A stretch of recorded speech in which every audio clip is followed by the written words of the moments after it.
Everyone, मैं प्रतिभा चौहान हमारे YouTube channel legal wings में आप सभी का स्वागत करती हूं। इस वीडियो में हम सीआरपीसी के क्वेश्चन करने जा रहे हैं जो कि बिहार के लिए बहुत ही इंपॉर्टेंट होंगे और अदर स्टेट के लिए भी बहुत ही इंपॉर्टेंट है। इन क्वेश्चन के थ्रू मैं आपको बताऊंगी कि किस तरह हम प्रीवियस ईयर के क्वेश्चन करने के साथ साथ हम उस सब्जेक्ट का रिवीजन भी कर सकते हैं और कॉन्सेप्ट भी क्लियर कर सकते हैं।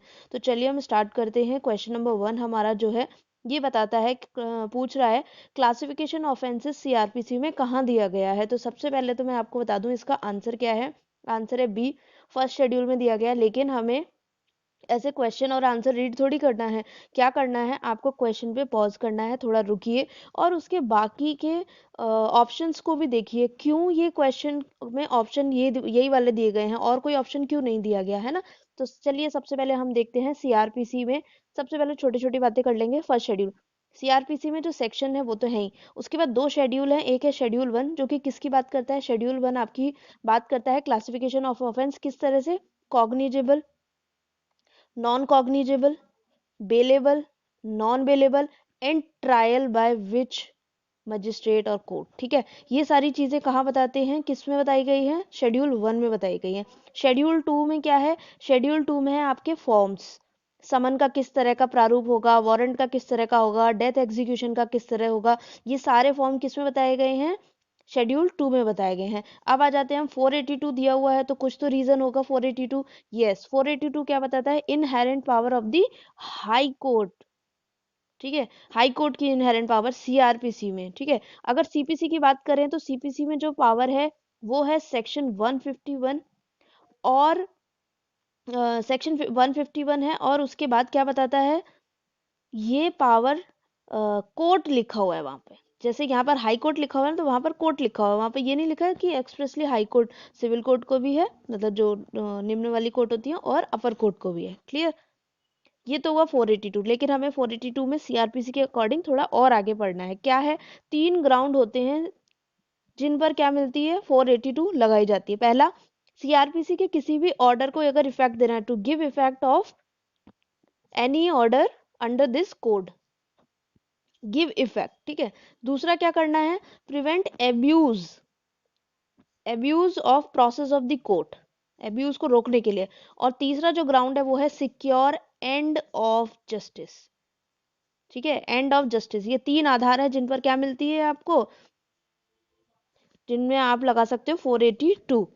इसके बाद हमको याद रखना है, वेरी इंपॉर्टेंट, वो ये है कि एफआईआर क्वेश करने के लिए भी आप 482 लगा सकते हैं। एफआईआर ये कई बार एग्जाम्स में आया हुआ क्वेश्चन है। अब हम बात कर लेते हैं बचे हुए हमारे ऑप्शन की, that is option number A. क्या है ये, सेक्शन 320। और ये क्या कहता है, सेक्शन 320 कहता है compounding of offence. Very important, इसीलिए मैंने इसको लास्ट में लिया क्योंकि इसका इंटरप्रिटेशन थोड़ा लेंदी हो जाएगा। जो कंपाउंडिंग ऑफ ऑफेंस होता है, शमन होता है, वो दो तरीके हैं, है ना, दो वे हैं। क्या है, पहला तो है कोर्ट की परमिशन लेनी पड़ेगी। किसकी, कोर्ट की परमिशन।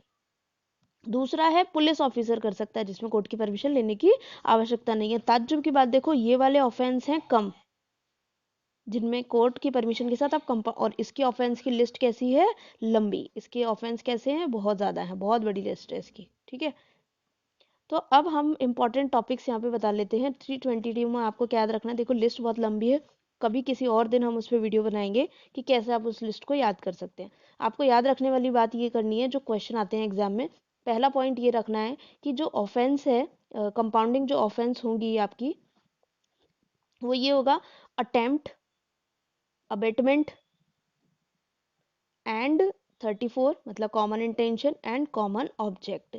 अगर किसी ऑफेंस का क्या लिखा हुआ है, कंपाउंड हो सकता है, तो उनकी ये सारी चीजें भी कंपाउंड हो सकती हैं। पहला पॉइंट याद रखना है। दूसरा पॉइंट याद रखना है, अगर कोई व्यक्ति जो कंपाउंड कर सकता था, जो लिस्ट में लिखा हुआ है, वो मर गया, मर गया, तो अब उसके बाद उसका एलआर, लीगल रिप्रेजेंटेटिव, उसके बिहाफ पे क्या कर सकता है, कंपाउंड कर सकता है। वेरी इंपॉर्टेंट, 2-3 स्टेट में रिपीट हुआ है क्वेश्चन। ठीक है, नेक्स्ट जो आपको पॉइंट याद रखना है वो है कि अगर माइनर है, मान लीजिए 18 से कम का है कोई, ल्यूनाटिक है, इडियट है, ठीक है, और डिसेबल है कोई, है ना, तो वो कौन, उसके बिहाफ पे कौन कर सकता है, अदर पर्सन भी। जनरली तो जिसका ऑफेंस हुआ है, जिसके अगेंस्ट वो करता है, लेकिन इसके में अदर पर्सन भी क्या कर सकते हैं, कंपाउंड कर सकते हैं। ठीक है, दूसरा आखिरी पॉइंट और very very important point star mark करके, कि इसका इफेक्ट क्या होता है। कंपाउंड कर लिया तो इसका इफेक्ट होता है एक्विटल। आप सभी को याद रखना है, नोट कर लीजिए, इसका इफेक्ट होता है एक्विटल। नंबर ऑफ टाइम्स न जाने कितनी बार इस क्वेश्चन को पूछा गया है। क्लियर। अब हम देखेंगे यहाँ पर कि किन का कंपाउंड नहीं हो सकता, ऐसे कौन से ऑफेंसेस है जिनका कंपाउंड नहीं हो सकता। तो याद रखिएगा, जिसमें प्रीवियस कन्विक्शन अगर आपको हो सकता है तो उसका कंपाउंड नहीं होगा, और एनहांस पनिशमेंट, एनहांस पनिशमेंट के हकदार हो तो इन दो पॉइंट्स में क्या नहीं होगा, कंपाउंड नहीं होगा। चलिए हम चलते हैं अब नेक्स्ट हमारे क्वेश्चन की ओर। जो हमारा क्वेश्चन है वो कहता है कि it is mandatory to produce, किसी भी व्यक्ति को जो अरेस्ट किया गया है उसे 24 घंटे के अंदर अंदर मजिस्ट्रेट के सामने क्या करना पड़ेगा, पेश करना पड़ेगा। तो ये बात किस सेक्शन में लिखी गई है, तो हम सबसे पहले आंसर जान लेते हैं। सेक्शन 57 में लिखा हुआ है, ये तो बहुत सिंपल सी बात है ना। लेकिन अब हमें क्या करना है, इसके ऑप्शंस पे भी जाना है कि बाकी के ऑप्शन क्यों दिए गए हैं। तो याद रखिएगा, सेक्शन 58 इंपॉर्टेंट है, 2 बार एमपी में रिपीट हुआ हुआ क्वेश्चन है। क्या कहता है, ये कहता है कि जो भी कोई अरेस्ट होगा, ये अरेस्ट पर्सन है, पुलिस ने अरेस्ट किया, उसके बाद तुरंत इन्फॉर्मेशन देनी होगी डीएम को, एसडीएम को। क्यों देनी है, क्योंकि डीएम एसडीएम ही खाने पीने की व्यवस्था करेंगे ना उसकी, इसलिए इन्फॉर्मेशन क्या है, कैदी की जिसको भी अरेस्ट किया उसकी इन्फॉर्मेशन देनी है, सेक्शन 58। क्लियर है। नेक्स्ट अब हमें क्या याद रखना है कि जो ये 24 घंटे में पेश करने वाली बात है ना, तो ये अदर किस किस सेक्शन में दी गई है, तो ये दी गई है सेक्शन 76 में दी गई है। तो आप इस तरह से भी याद रखते हो, 576, 57 के इधर क्या है, पहले वाला नंबर, और पीछे क्या है, 6, तो ये दोनों सेक्शन है, सेक्शन 57 एंड सेक्शन 76, दोनों में ही क्या है, 24 घंटे में पेश करने की बात की गई है। 76 क्या है, वारंट एग्जीक्यूट करते समय अगर पकड़ लिया है तो क्या कर सकते हो आप, उसे 24 घंटे में पेश करना ही है। नेक्स्ट क्वेश्चन आता है मेरे पास 167 सीआरपीसी। अब इसे हम समझ लेते हैं, इसे तो समझना ही पड़ेगा। क्या है 167? 167 जो हमारी बात करता है वो हार्ट ऑफ द सीआरपीसी है। क्या है, जेसीपीसी, judicial custody and police custody, इसे रिमांड भी कहते हैं। ठीक है, जो इंटरव्यू में आप जाएंगे तो इसे बहुत इंपॉर्टेंट कर लीजिएगा, इंटरव्यू में ये वेरी इंपॉर्टेंट। मेरे फादर तो जब भी जाते हैं तो यही क्वेश्चन पूछते हैं। ठीक है, रिमांड से संबंधित, क्योंकि आप मजिस्ट्रेट बनने वाले हो तो सबसे पहले यही काम सिखाएंगे आपको, रिमांड वाला। तो पहले समझो, मैं इसका चार्ट बना दूं यहाँ पर थोड़ा सा, फिर आप देखना इस क्वेश्चन को इजीली खुद कर पाओगे। क्या होता है, ऑफेंस हैं दो तरह के उसमें रिमांड होती है।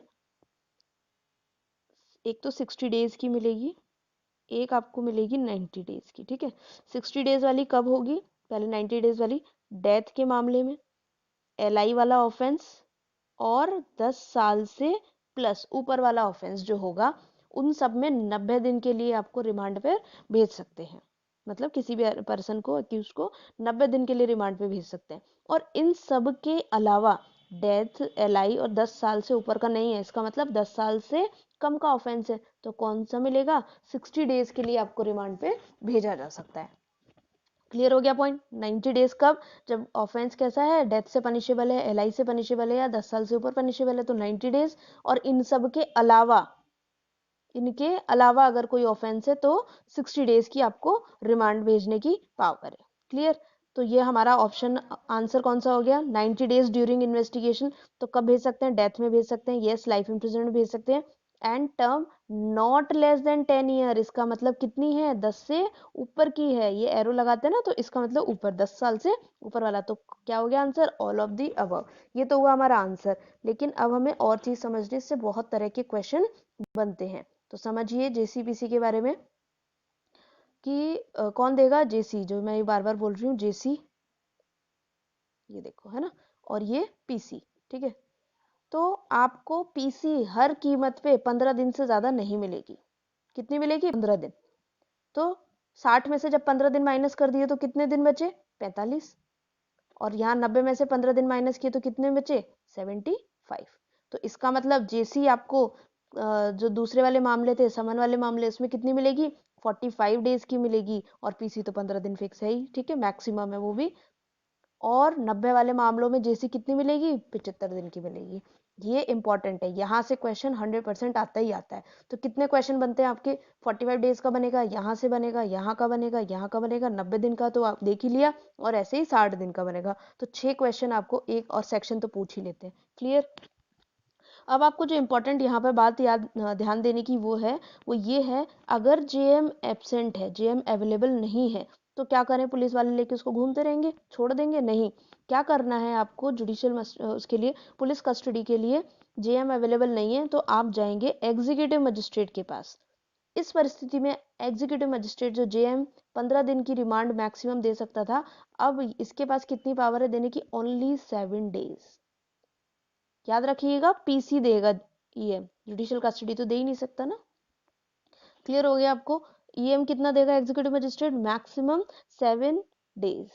चलिए नेक्स्ट जो हमारे पास क्वेश्चन है देखते हैं उसे क्या है।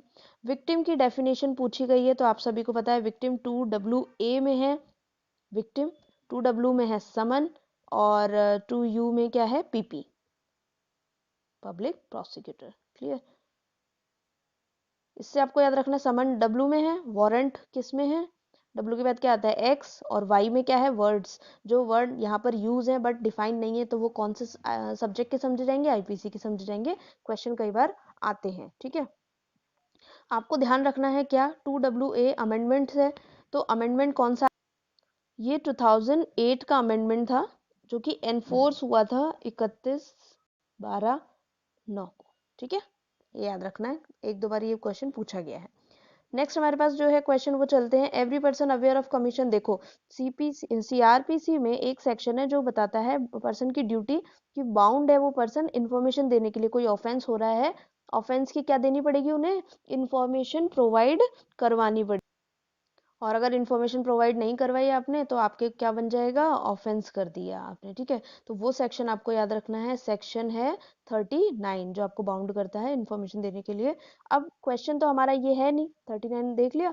क्वेश्चन जो है हमारा वो ये कहता है कि इनमें से कौन सा ऑफेंस है ना, इनमें से कौन सा ऑफेंस है अंडर विच सेक्शन, जिसमें उसको क्या है? बाउंड है इन्फॉर्मेशन देने के लिए। तो देखो उसमें लिखा हुआ है, ये सेक्शन आपको आईपीसी से खुद देख के करने हैं, कुछ क्वेश्चन तो देखो टिपिकल आते ही हैं एग्जाम में, जिनका मकसद ही क्या होता है? बच्चों को रोकना, है ना।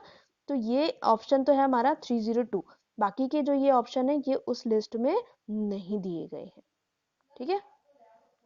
इसी तरह से 320 सीआरपीसी की जो लिस्ट है ना, उसका भी आता है, कई सारे ऑफेंसेस हैं, पूछ लेते हैं क्या इसमें कंपाउंडेबल है ये ऑफेंस, क्या ये कंपाउंडेबल नहीं है।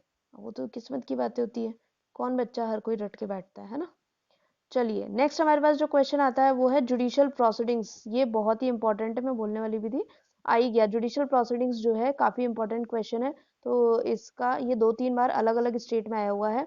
डेफिनेशन क्लॉज आपको 100% करना ही करना है, उसमें से क्वेश्चन आपके बनते हैं। जुडिशियल प्रोसीडिंग्स डिफाइन है 2I के अंदर, 2J में है आपका लोकल ज्यूरिसडिक्शन, ठीक है, इंपॉर्टेंट है ये लोकल ज्यूरिसडिक्शन। 2K में क्या है? मेट्रो। इसकी ट्रिक कितनी अच्छी बताई थी मैंने बैच में। के है तुम्हारे शहर में, के है क्या है? तो क्या है हमारे शहर में? मेट्रो है।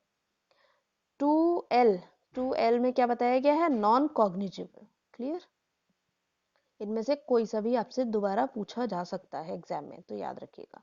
नेक्स्ट है हमारे पास क्वेश्चन कि supreme court issue guideline of regarding arrest. तो याद रखिएगा, अरेस्ट की गाइडलाइन की बात करते हैं, तो आपको अगर डायरेक्ट केस याद भी ना हो अरेस्ट का, ये देखो इसका आंसर तो है D K Basu case, C number का, ठीक है।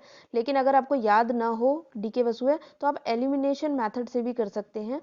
क्या मतलब है इसका? विशाखा वाले केस में क्या था? Protection of women from sexual harassment at work place, ठीक है, ये था विशाखा का केस। AR अंतुले का है पब्लिक सर्वेंट से लेकर, सेक्शन 21 आईपीसी का, AR अंतुले वर्सेस RS नायक का केस था जो।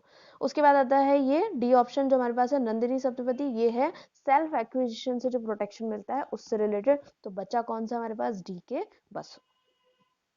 नेक्स्ट हमारे पास क्वेश्चन जो कहता है maximum amount of maintenance 125 CrPC में है, उसमें मेंटेनेंस की मंथली अमाउंट की बात करते हैं, तो JM1 को तो है जुरिडिक्शन। तो याद रखिएगा पहले अमाउंट था फिक्स, पहले अमाउंट फिक्स हुआ करता था बट अमेंडमेंट के बाद उसे क्या कर दिया गया है, हटा दिया गया। अब अमाउंट हो गया है नो लिमिट, क्योंकि अमाउंट कैसे डिसाइड होता है, उस विमेन की स्टेटस के अकॉर्डिंग। स्टेटस मतलब ऐसा नहीं कि वो जैसे कोई रूरल एरिया में रहने वाली है तो उसको 50,000 मंथली अलाउंस आप कैसे फिक्स कर सकते हो, है ना। तो उनके लिए 2,000 5,000 इस तरह से। कोई शहर में रहने वाली है या उसके बच्चे हैं, खर्चे हैं, हर पर्सन की सर्कमस्टांसेस हर केस के अलग अलग होते हैं, इसलिए no limit is the correct answer. पहले लिमिट थी बट अब नहीं है। नेक्स्ट क्वेश्चन आता है हमारे पास 164 सीआरपीसी। देखो ए सॉरी 164 में क्या है, 164 के बयान लिए जाते हैं ना, जिसमें कन्फेशन की प्रोसीडिंग्स होती है।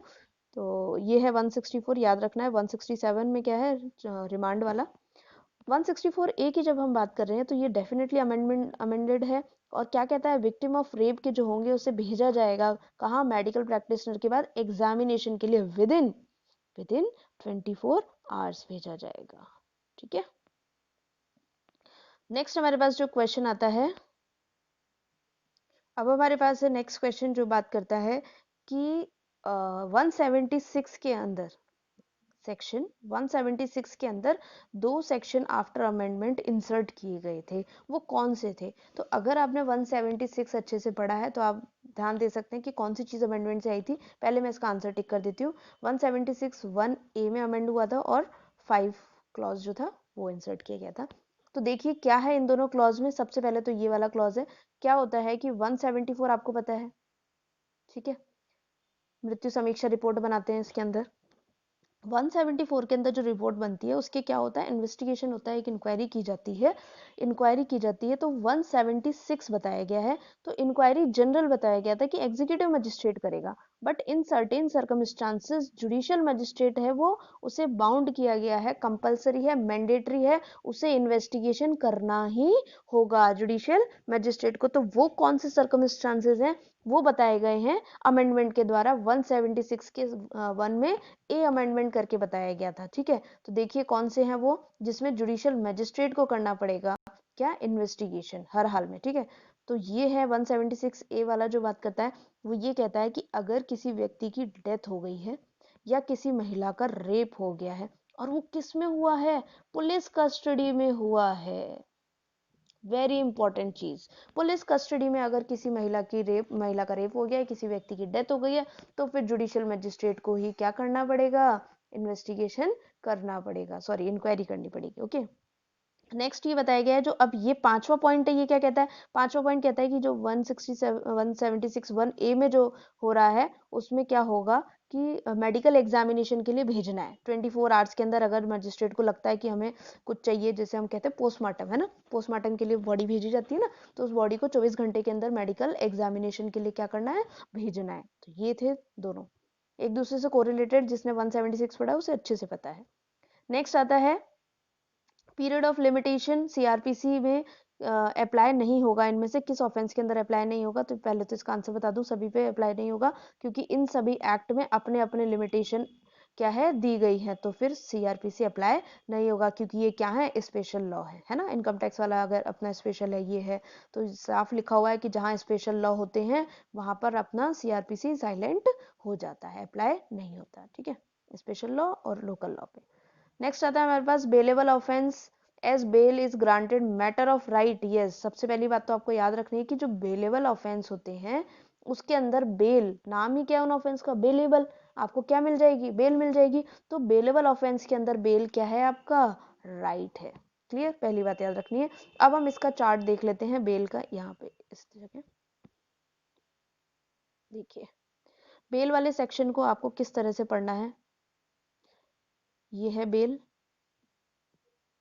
देखो सबसे पहले बेल इन बेलेबल, दूसरा आता है बेल इन नॉन बेलेबल, फिर आती है एंटीसिपेटरी, इंटरिम कह लो, एंटीसिपेटरी कह लो, और फिर आएगी high court and court of session की। सेक्शन याद रखिएगा 436, 437, 438 एंड 439। क्लियर है। अब आप सोच रहे होंगे मैडम बीच में कुछ सेक्शन गायब कर गई, तो मैडम गायब नहीं करी हैं बीच के सेक्शन। अच्छा चलिए, पहले तो ये याद रखना, अब आपको इंटरिम और इससे याद रखते हो वो ठीक है, एंटिसिपेटरी बेल से, लेकिन इसका नाम जो है वो आपको बेयर एक्ट में याद रखना है, वो ये है bail to person apprehended arrest, मतलब जिसे अपने अरेस्ट होने की क्या है, शंका है, जिसे एप्रीहेंशन है कि मेरे को अरेस्ट किया जा सकता है। क्लियर? कई बार इसी हेडिंग के नाम से भी क्वेश्चन आ जाता है, तो आप ढूंढते रहोगे एंटिसिपेटरी एंटिसिपेटरी, है ना। अब हम देखते हैं जो बीच के सेक्शन मैंने स्किप कर दिए थे, दैट इज 436A अमेंडेड है और 437A। क्लियर? तो ये 436A तो बहुत ही ज़्यादा इंपॉर्टेंट है, कई बार एग्जाम में आया हुआ है। ये कहता है कि ड्यूरिंग प्रोसीडिंग्स, आप अंडर ट्रायल अभी चल रहे हो और अरेस्ट किया हुआ है आपको 436, है ना, तो कितना मैक्सिमम टाइम है आपके अरेस्ट रखने का, कितना मैक्सिमम अरेस्ट कर सकते हो, डिटेन कर सकते हो, तो वो है 1/2 ऑफ मैक्सिमम। किसका?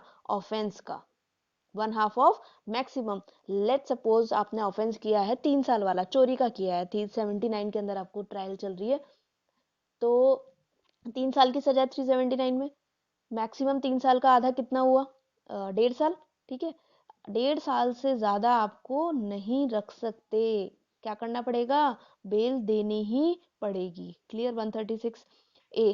137A जो कहता है वो ये कहता है आपको अपीयर होने के लिए बॉन्ड भरना पड़ेगा, कि आप अपीलेट कोर्ट में या जब भी कोर्ट बुलाएगी तब आपको क्या होना है, अपीयर होना है नॉन बेलेबल ऑफेंस में, तो वो है 437A। याद रखिएगा 436A और 437A से आजकल क्वेश्चन बहुत ज्यादा पूछे जा रहे हैं। तो ये था आपका बेल का चार्ट। अब हम देख लेते हैं वो क्वेश्चन क्या था। Yes, bail in bailable offence is matter of right. कौन दे सकता है बेल? Police officer. पहले ही पैराग्राफ में 436 के पहले ही पैराग्राफ में, याद रखना बेलेबल जो वो है 436 में, तो वो कोर्ट भी दे सकता है और पुलिस भी दे सकता है। तो इसका आंसर, करेक्ट आंसर क्या हो गया? सी। नेक्स्ट क्वेश्चन है हमारे पास, power to direct investigation under section 156(3) of CrPC can be exercise by. ठीक है,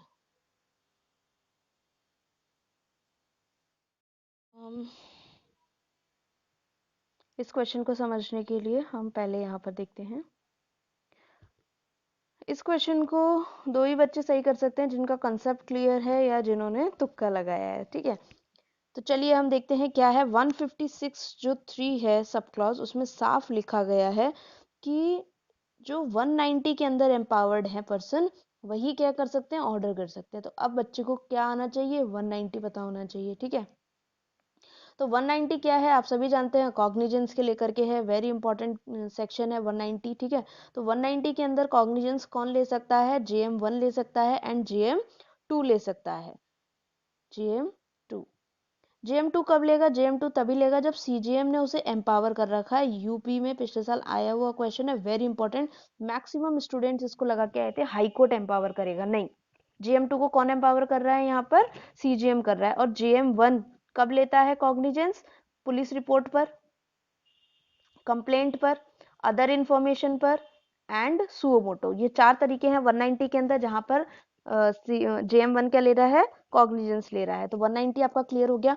साफ लिखा हुआ है कि साफ लिखा हुआ है कि JM के अलावा कोई भी क्या नहीं लेगा, कॉग्निजेंस नहीं लेगा। कौन नहीं लेगा, इसके अंदर स्पेसिफिक किसको मेंशन किया गया है, कोर्ट ऑफ सेशन, सेशन जज कॉग्निजेंस नहीं लेगा। तो सेशन जज कॉग्निजेंस कब लेगा, ये कहाँ बताया गया है, सेक्शन 193 के अंदर बताया गया है। याद रखिएगा 193 कोर्ट ऑफ सेशन के कॉग्निजेंस की बात करता है, तो कौन सा सेक्शन है, 193। इसलिए हमारा जो क्वेश्चन था इसके अंदर, तभी मैंने कहा था कि जिसका कंसेप्ट क्लियर है वही, अदरवाइज यकीनन मानिए कि ये वाला ऑप्शन ज्यादातर बच्चे लगा के आएंगे, both A and B. But correct answer क्या है, ओनली मजिस्ट्रेट, बिकॉज 156(3) में क्या बोला है, 190, और 190 साफ कहता है कि कौन लेगा कॉग्निजेंस, ओनली मजिस्ट्रेट लेता है। सेशन जज तो 193 के अंदर लेता है। ठीक है, वो भी किन्हीं दो परिस्थितियों में लेगा। तो इसका आंसर क्या हो गया, ए हो गया, ना कि सी। चलिए नेक्स्ट हमारे पास जो क्वेश्चन है वो कहता है कि इन्वेस्टिगेशन समन के लिए आपको क्या कर रहे हैं, समन मतलब बुला रहे हैं, अटेंडेंस ऑफ पर्सन की बात करता है। तो याद रखिएगा अटेंडेंस ऑफ पर्सन से संबंधित आपके पास जो सेक्शन है वो है सेक्शन 160। तो आंसर तो हो गया ये, लेकिन हमको क्या याद रखना है, जो बुलाया है अटेंडेंस, तो उनकी क्या होगी, 161 में बयान होंगे, जिसे क्या कहते हैं, एग्जामिनेशन। ठीक है, 160 में क्या है, अटेंडेंस ऑफ विटनेसेस, और 161 में उन विटनेस की एग्जामिनेशन हो रही है। तो आपको याद रखना है क्या, 2013 का अमेंडमेंट आया था, 2013 के अमेंडमेंट के बाद से ये जो 160 है, 160 में किन व्यक्तियों को बुलाने से मना किया है, कोर्ट में एग्जामिन करने से मना किया है? मेल, अगर मेल है तो 15 से कम का, 15 से कम वाले को कोर्ट में नहीं आना, 65 से ऊपर वाले को कोर्ट में नहीं, सॉरी, पुलिस स्टेशन में नहीं आना, और विमेन को नहीं आना। ये तीनों आपको याद रखने हैं। इसके अलावा मेंटली फिजिकली डिसेबल्ड जो पर्सन होंगे उनको पुलिस नहीं बुला सकती एग्जामिन करने के लिए समन, ठीक है, याद रख लेना, ये इंपॉर्टेंट बनता है यहाँ से। नेक्स्ट जो क्वेश्चन हमारा है, sentence of imprisonment pass by assistant session जज, तो इसके लिए आप समझिए, आंसर हम बाद में देखेंगे, पहले आपको समझना है पावर ऑफ जजेस की जो होते हैं। 100% यहाँ से क्वेश्चन बनता ही बनता है सीआरपीसी में, और मैंने कई बार टेस्ट सीरीज में दिया हुआ है। तो सेक्शन 28 डील करता है पावर, ठीक है। तो सबसे पहले हाई कोर्ट, 3 क्लॉजेस में हाई कोर्ट तो कोई भी दे सकता है, लॉ के द्वारा एम्पावर्ड जो है। दूसरा कहता है कोर्ट ऑफ सेशन जज और एडिशनल सेशन जज, एडीजे जिसे कहते हैं, ठीक है। तो ये कितनी दे सकते हैं? ये कोई सी भी दे सकते हैं, है ना, लेकिन डेथ सेंटेंस जो होगा ना उसे कंफर्म करना होगा। क्या करना होगा? कंफर्म करना होता है। और कंफर्म किससे कराते हैं? हाई कोर्ट से कराते हैं। सेक्शन कौन सा है? 366 से, ठीक है। कंफर्म बाय हाई कोर्ट होता है और सेक्शन 366 याद रखना है आपको। इसके बाद आती है असिस्टेंट सेशन जज। असिस्टेंट सेशन जज जो होगा वो कितनी दे सकता है? उसमें नेगेटिव डेफिनेशन लिखी हुई है, डेथ नहीं देगा, एलआई नहीं दे सकता, और 10 साल से ऊपर की सजा नहीं दे सकता। इसका मतलब कितनी दे सकता है? अप टू 10 ईयर्स दे सकता है, अप टू 10 ईयर्स दे सकता है, ठीक है। तो इस क्वेश्चन को हम देखते हैं क्या लिखा हुआ है इसमें। सेशन जज ने, असिस्टेंट सेशन जज ने कौन सी दे दी? इम्प्रिजमेंट फॉर लाइफ दे दी। तो अब ये क्या हुई? बियॉन्ड हिज पावर हो गई ना, बियॉन्ड हिज पावर। इसी तरह से जब इनकी बात हो रही है बड़े बड़े जजेस की, तो आपको किसकी बात करनी है? अपनी बात करनी है। अपनी का मतलब, क्योंकि आप भी तो एग्जाम देने जा रहे हैं, सिविल जज बनेंगे, तो वो है सेक्शन नंबर 29 JM1, ठीक है। 29 की बात करता है सीजीएम। सबसे पहले सीजीएम कितनी दे सकता है? वही नेगेटिव डेफिनेशन है, डेथ नहीं देगा, एलआई नहीं देगा, और 7 ईयर से ऊपर की नहीं देगा। इसका मतलब कितनी दे सकता है? अप टू 7 ईयर्स, ठीक है। और फिर उनकी बात करते हैं JM1 की। JM1 की बात कर लीजिए, और JM2, कई कई राज्यों में JM2 भी है, जैसे यूपी, एमपी, है ना। तो JM1 कितनी दे सकता है आपको? JM1 देगा 3 इयर्स का दंड और 10,000 का फाइन। और JM2 कितनी दे सकता है? 1 ईयर का इम्प्रिजमेंट एंड 5,000 का फाइन। और सीजीएम की बात करें तो सीजीएम अनलिमिटेड फाइन देता है, याद रखना, कई बार क्वेश्चन पूछा गया है। नेक्स्ट क्वेश्चन है, in certain cases any police officer, देखिए ये क्या कहता है, पहले आंसर देख लो। पुलिस ऑफिसर क्या कर सकता है? कैन नॉट अरेस्ट, नहीं करता है ना, विदाउट वारंट करते हैं। कैन अरेस्ट, यस करते हैं किसी किसी ऑफेंस में, विदाउट ऑर्डर। ये आंसर हमारा बी सही हो जाएगा कि पुलिस ऑफिसर किन्हीं किन्हीं केसेस में can arrest any person without order of magistrate, कर सकता है। तो सबसे पहले याद रखना है आपको, इसका सेक्शन कौन सा है? इसका सेक्शन है 41। कौन सा सेक्शन है? 41। अब जब 41 सेक्शन की बात आई है तो आपको 42 भी पता होना चाहिए कि ऑर्डर्स के करेगा, लेकिन अगर वो नाम और एड्रेस नहीं बताता है तो ठीक है। फिर 43 आपको पता होना चाहिए, प्राइवेट पर्सन। और 44 में कौन करता है? जज। जो एग्जीक्यूटिव मजिस्ट्रेट होते हैं, मजिस्ट्रेट भी जेएम और ईएम दोनों कर सकते हैं उनके सामने ही, अगर कोई ऑफेंस कर रहा है तो। इसका चार्ट कुछ इस तरह से बना लीजिएगा, अरेस्ट 41, 42, 43 एंड 44, ठीक है। ये आपका क्लियर हो जाएगा। 46 याद रखना है, अरेस्ट का प्रोसीजर बताया गया है।